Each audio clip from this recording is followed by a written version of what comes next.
I'm sure that's going to change everything now because the refs are going to be like, our bad, Baker. Nick, what'd you make of what Baker had to say? Continuing to rip the refs. There's a lot of ludicrous statements there. One is freedom of speech. Freedom of speech is to guarantee the government will not persecute you for your speech. Not that your employer will not penalize you for violating their norms, standards, and practices. That's first of all. Second of all, it's not a conspiracy if they're all out to get us. Baker, we know we're not going to get a lot of calls. Yeah. What's the 345 Park Avenue? I think's the address. They all had a meeting before the season. Let's stick it to the Browns. Yeah, Troy Vincent's after him. Right. Yeah. The last thing he runs the referees. What they desperately want in the NFL offices is for a team with Baker and Odell and a team that has been bad forever but has a diehard loyal fan base. They want them to be bad again. That's exactly what the NFL wants. But most importantly, the most important word he said, Greg, was accountability. Baker, I love you. You're my guy, man. But you got to show the accountability, man. You have been a turnover factory. Once upon a time, they called Cleveland the sadness factory. He has been a turnover factory. That is the problem. You guys, in week 1, were in a 2-point game against Tennessee until you started thinking you played for the Titans and throwing them the ball in the 4th quarter of that game. And in the most recent game you played, you jumped all over Seattle, and you could not hold on. That's why you're 2-4. That's why you're flailing. That's why you're desperate. And so we can say, listen, some of those interceptions aren't on him, I'm sure. I know that to be true. But there's also some picks that could have been that he got lucky there weren't. He is on a list above Jameis, above Rosen, above Josh Allen as far as most interceptions, most turnovers since he became a starting quarterback. That, among other things, is the biggest issue with the Cleveland Browns, not whether or not the referees have it out for them. Yeah, I'm with you there. The accountability is huge. He has to have some sense of self-awareness. When you start saying things like the refs are affecting my job, no, it starts with your level of play and what you have not been able to do. Last year, we weren't listening to media talks about Baker talking about the referees and what they were doing or were not doing. That's true. Why? Because he was having success. Sure. He was the splash. He was the new toy. No one really knew what to expect. And now teams have game planned him. They understand his weaknesses. They understand how to get at him. Obviously, their offensive line suffers. They're not. Yes. They don't have a good offensive line, which that affects his level of play as well. But when you're talking about the refs constantly week in and week out, at some point you just got to stop it and play ball.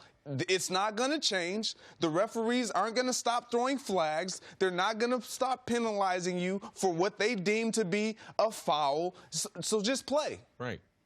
Out of 32 teams, none of the players and coaches are happy with the refs. None of them. It's consistent. And that goes from wherever you want to go, whoever your team is, the Chargers to Gillette. I can guarantee you, Belichick, every week he sends in stuff.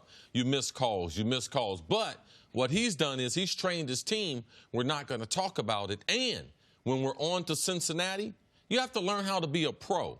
And in the pros, you have to learn to move from week to week, from play to play, from good fortune to misfortune. You have to be able to do it. It's part of being a pro. I'm just going to let Baker know, though. I'm going to let him in on the secret because last year when he had that success and everything was going for him, you know what the league office decided to do? We're going to put you, Baker, in more commercials than any other player we have.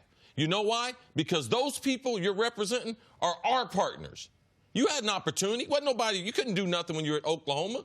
You wouldn't be no marketing darling if you weren't with the NFL. So our most prestigious partners, we've extended all of them. You got more commercials than Aaron. You got more commercials than Patty. You got more commercials than the GOAT and Tom Brady. So what the league did was say, we're going to allow you to make a lot of money. But Troy went to the referees and said, hey, guys, I want you guys to make it harder on him because we want him to look bad because we're trying to promote him. Go ahead, see. So he doesn't realize how idiotic he sounds. The league is better when that team is better. They are. That fan base, it's better. It's no different than the Rams. The Rams came back from nowhere. The league is better. There is no team that the league profits off of it being bad. And there is no sport where the league is better off if the #1 overall pick of a draft is not a star.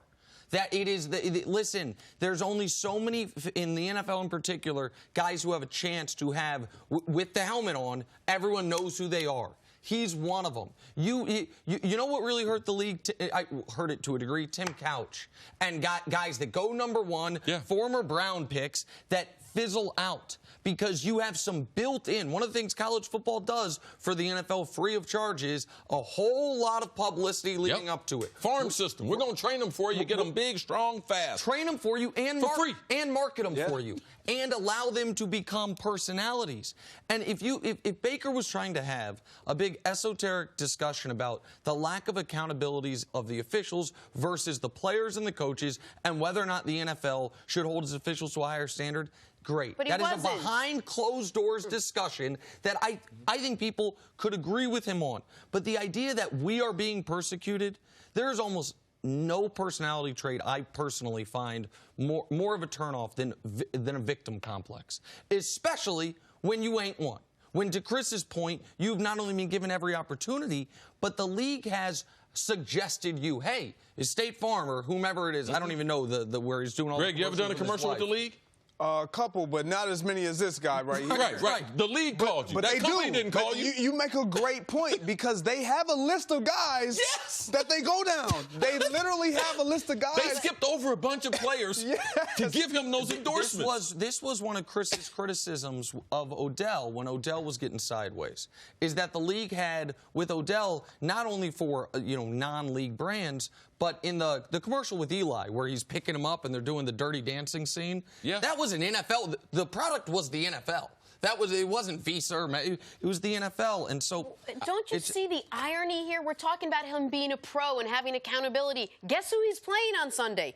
Tom Brady. Like, they're playing the Patriots. You want to talk about cleaning up your game? Good luck against that defense, A, and B, try to be remotely close to the person that Tom Brady is day in and day out when it comes to accountability. Yeah, it's Nick and I's fault, because we should have listened to you. You said they ain't played the game. I don't know if this is going to work out. You did. We should have listened to you. We should. I'm not ready to give up on him yet, for the record. I know. I'm not ready yet. I'm with you. She told me. I'm not ready to give up. Much appreciated. I think they might win this weekend. Thanks for watching. Subscribe here to get the latest from the show. Also, be sure to check out more of the best clips from First Things First, or go watch a few segments from our other shows on FS1.